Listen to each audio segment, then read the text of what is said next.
Bonjour et bienvenue à toutes les élèves et à tous les élèves de première année CAP employé de vente spécialisé. Nous nous retrouvons donc en C4 dans nos chapitres consacrés à la communication média du point de vente et nous démarrons donc un chapitre numéro 3 sur le média radio.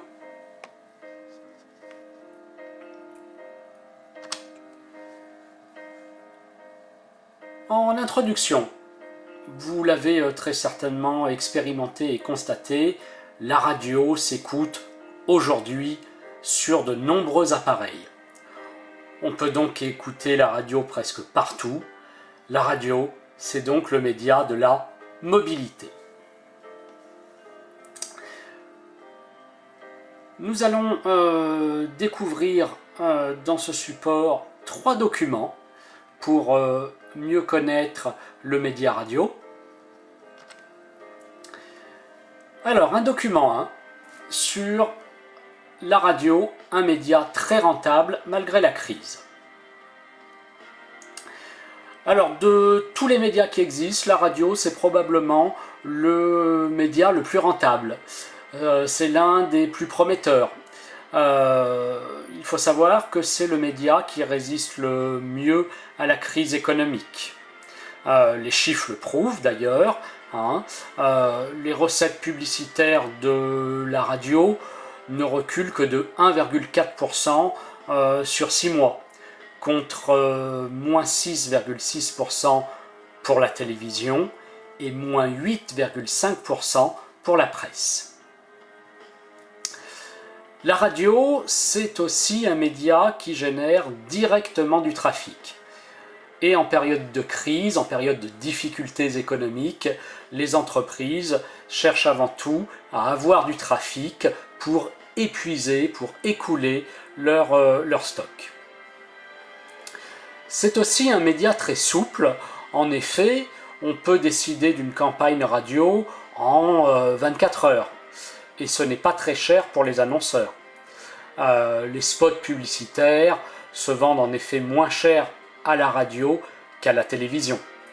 Par exemple, on va dire qu'un spot radio de 30 secondes coûte quelques dizaines de milliers d'euros, alors qu'il faut presque une centaine de milliers d'euros pour un spot à la télévision.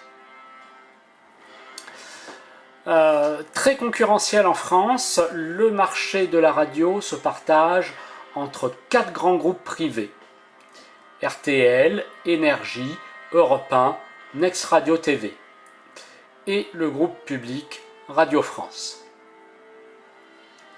Il existe d'autres groupes qu'on peut citer: Énergie Group avec les radios Énergie, Chéri FM, Rire et Chanson. Le groupe RTL aussi, avec les radios RTL, RTL2, Fun Radio. Encore le groupe Lagardère, avec les radios RFM, Europe 1, Virgin Radio.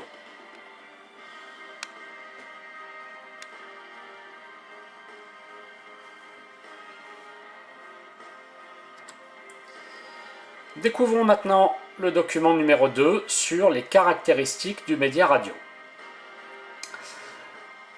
Alors c'est vrai que l'impact d'une publicité à la radio est un peu moins important que celui laissé par une publicité à la télévision, dans la presse ou sur les affichages urbains. Mais la radio reste tout de même un support efficace. Les chances de diffusion d'une publicité sont certes difficiles. En effet, seuls les messages liés à la thématique du réseau, à la thématique de la radio, seront sélectionnés. Alors ça peut être un point fort pour la publicité, car le message est alors directement adressé à un public intéressé.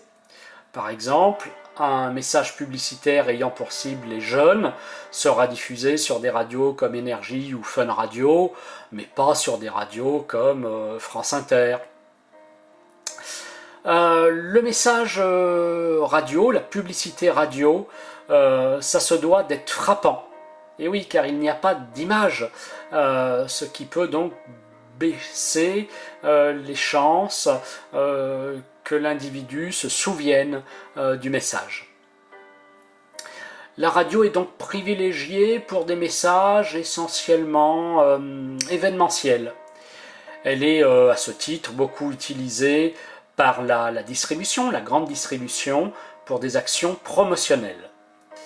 Et la publicité radio a pour avantage sa grande rapidité de mise en œuvre, ainsi que finalement le faible coût de réalisation.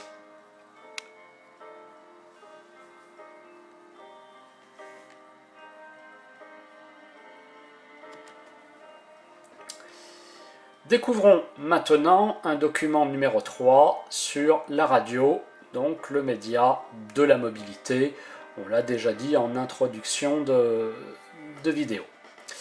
Alors le média de la mobilité, eh bien oui, déjà il faut savoir que sur 10 Français, 8 écoutent la radio quotidiennement, c'est-à-dire tous les jours.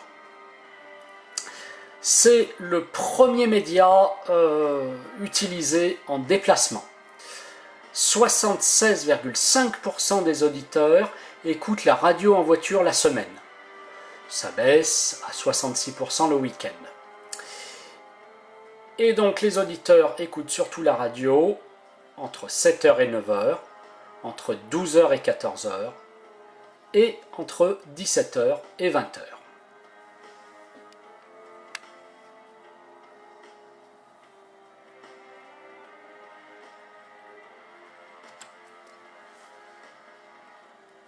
Voilà, ce support vidéo est maintenant terminé. Je vous remercie pour votre écoute, pour votre attention, et je vous souhaite un bon travail. Au revoir et à bientôt.